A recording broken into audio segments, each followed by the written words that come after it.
Your regrets are late. Chapter 8. How can such a vulgar illegitimate child be my sister? What kind of ugly words is that when you are in front of your father? Duke Marcetta immediately raised his voice. Chairlize approached Lillian behind him. The attitude of Duke Marcetta, who hastily hid her behind him, was hilarious. Your Grace made a stupid choice. What? If you were thinking of making that child as a princess, at least you should have brought her when the ground where my mother's body had dried up. The situation was urgent, and there was nothing I could do. I don't know why I should understand the situation of your Grace. It's been a few days since my mother's funeral, and now you are bringing the illegitimate child you saw from outside. It wasn't Duke Marcetta who should be angry. When it comes to deception, your Grace is the top. Quote. All I wanted was just one warm glance. A kind word. That was all. Quote. I understand the situation where you had to part away with the person you love. Even if you don't respect my mother, even if you don't treat me, all I wanted was that. I thought if I did my best, you would look back at me someday. You will accept my existence. Quote. I held on with that thought. It was pathetic that Chairlize didn't give up on him. Tears welled up. Do you know how many assassins came to me in the middle of the night? Quote. Have you ever tried to get to know me, even once, when I had no choice but to annul my engagement with young Master Radiosa? Duke Marcetta still kept his mouth shut despite the continuing questions. Chairlize was about to explode with rage. As she spoke one by one with her own mouth, she laughed out loud because the life she had lived was so absurd. I still have vivid memories of you denying my life. As if it wasn't enough to say that I'm not your daughter, you pushed me away when I was in tears of longing for my father's hug. She couldn't stop her tears from flowing. Even if she didn't want to cry, her heart ached. My mother was always sick. My father abandoned me. I grew up alone. I have never been protected by anyone. Duke Marcetta bit his lip and tried to reach for her hand. At that moment, the afterimage of her past collided. It was intertwined with her memory that the Duke slapped off her hand, who was screaming at the unfairness. Chairlize slapped his hand. Surprised by the apparent refusal, Duke Marcetta widened his eyes. Father. Quote. It was the first time Chairlize called Duke Marcetta as a father after her regression. Today is the last time I have called your Grace as my father. Since you never thought of me as your daughter, I will no longer consider you as my father. Are you sure? You don't want to listen to me? You didn't even believe me when I said it was unfair. What kind of face do you have to expect me to understand you? And what do you mean by saying that child is my sister? When she screamed, her voice couldn't come out properly because of the strain on her neck. Chairlize vowed to stay calm countless times, and that's how she controlled her heart. Whether her last words were the catalyst, her shriveled emotions flooded endlessly. If you couldn't be my father, you shouldn't have given birth to me. She hoped that the tears she now shed would be the last for Duke Marcetta to see. She will no longer show her weakness nor seek affection. She just gave up on that foolish thought. It's been a while since Chairlize, who was smiling broadly while hiding her feelings, had died. Chairlize didn't do anything, but Duke Marcetta was afraid she would hurt Lillian. He hid Lillian behind him with anxiety, as his father's affection toward Lillian made Chairlize feel tearful. If only mother wasn't forced to be with you, if only I was a child born because you wanted to. Would you love me? Would you be a loving father to me just like you did to Lillian? No one answered that question. Chairlize felt relieved because she didn't want to feel the fear of the injustice that would return. If you take my exclusive maid for that child one more time, I will rip her mouth so she will never call your Grace again. Quote. You know what I'm saying wasn't a joke, right? Your Grace was the one who told me to keep the words you spit out no matter what. Quote. Do you know? Laurie was also my mother's person. With those words, Chairlize grabbed Laurie's wrist and left the annex. On the way to her room, she didn't say anything. When her mother died, Laurie cried until she nearly fainted. It was natural for Laurie to feel upset that she had to work for the illegitimate child whom Duke Marcetta had brought. But fearing that Chairlize would be harmed if she rebelled, Laurie endured it. If this happens again, call me right away.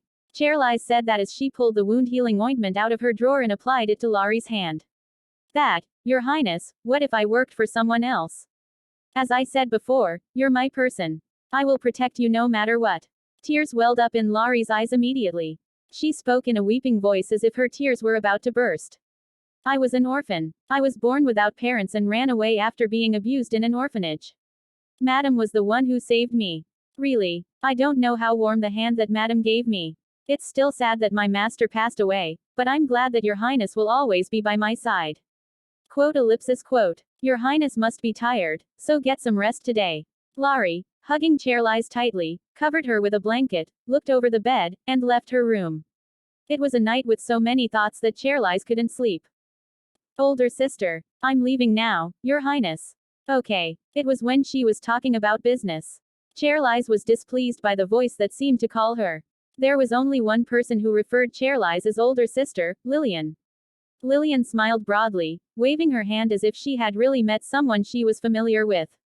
The maid, who had followed Lillian belatedly, bowed her head with a terrified expression on her face. Why am I your sister? Come and read on our website Wuxia World site.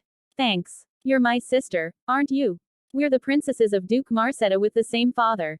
You're the only sister who shared the same blood with me, and I hate calling someone with hard titles. Lillian stuck her tongue out slightly and smiled bashfully. The more Lillian continued her words, the more Chairlize became restless. The maid, whose complexion had rapidly turned pale, looked into Chairlize's eyes. Really, I don't know where to start pointing out your stupidity. Chairlize took a deep breath and answered in an annoyed voice. Pardon. First, I'm a little duchess, not a princess. I'm the successor to this family. Quote. Second, how can you, who doesn't even get the last name of Marcetta, become a princess and become my sister? You will never become my younger sister, even if you're officially registered. Chairlize was taken aback by Lillian's words. She thought Lillian was the person whom she couldn't communicate with. Is she pretending to be stupid, or she's really that innocent? Why, is that because I'm an illegitimate child? Lady Lillian, as the maid, who had been in an uneasy look, stopped Lillian hastily, Chairlize gestured her hand to stop her. The little duchess position that sister loved so much was mine. Even the hostess of this mansion, they said that it belonged to my mother. Belatedly realizing that she had made a mistake, Lillian hurriedly raised her hand and covered her mouth. Lillian de Buzz. People around, including Chairlize, had already heard of it. Chairlize didn't get angry, nor did she raise her voice. She just called Lillian's name. Lillian's surname wasn't Marcetta, but Buzz, as she was adopted by Baron Buzz. Lillian, who had no answer for her, felt defeated. How could a father and his daughter be this same? You think the same, to the point that you can be recognized without having to do a blood test. Lillian flinched at Chairlize's cynical answer. Why do you think I'm looking at you now? What is that? Because you look down on me so much that it's not enough to call me as sister, are you insulting my mother, who is already deceased? Quote. Because I'm feeling sorry for you. Or because I wanted to look good in front of the Duke. Quote. They're all wrong. The reason I look over your rudeness is simply because it's not worth it. I didn't feel the need to devote my time to feel the emotions. If Dad hears what you just said, he surely will be disappointed. I don't know why you're playing with your mouth like this. Chairlize grabbed Lillian's hair. When she saw the silver hair that looked exactly like Duke Marcetta, she got even angrier and pulled it forward with more strength. Then she whispered in a voice that could only be heard in Lillian's ear. When the Duke dies, I will be the owner of the duchy. No matter how much you're registered as a princess, it will be enough if I send you to become a concubine of an old nobleman or to another country. Quote. Did you try to convince the Duke to take his successor position from me? Let me go. If you tremble like this, you won't be able to even start. I'm already losing interest. What do I do with this? Lillian trembled her whole body. Chairlize, who said that, looked scary. It doesn't matter to me now if the Duke is disappointed. Quote. Because I threw him away first. Quote. It hurts. If you're a guest who is going to stay here for a while, you must do so.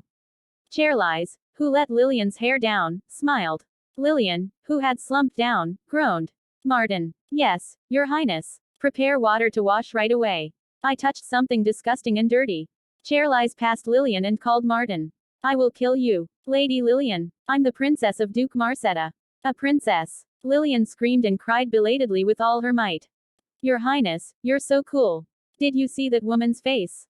She was even more scared than me. Really? After hearing Martin's words, Chairlize replied sensibly. What happened, Your Highness? Laurie, who was next to her, asked curiously. I threw food to the prey. Are you talking about Lillian? Yes. By now, she must be eating well. Pardon. Doesn't she, the type who originally starved her stomachs, attack without knowing it was poisoned? By the way, Your Grace gave Lillian Rosnia's room. Even if she's staying in the annex is also a situation where he should have to be very careful. Laurie said with a resentful look. Read latest chapters at Wuxia World. Site only. Rosnia, isn't it the place only allowed for the eldest daughter or the royal princess? As soon as I heard it, I was blown away. He even gave Dina to serve her. Rosnia was the room Cherlize used when she was a princess. After she became the little duchess and moved her room, she locked that room so no one could enter except for the cleaning maids. One of the two keys was still in her possession.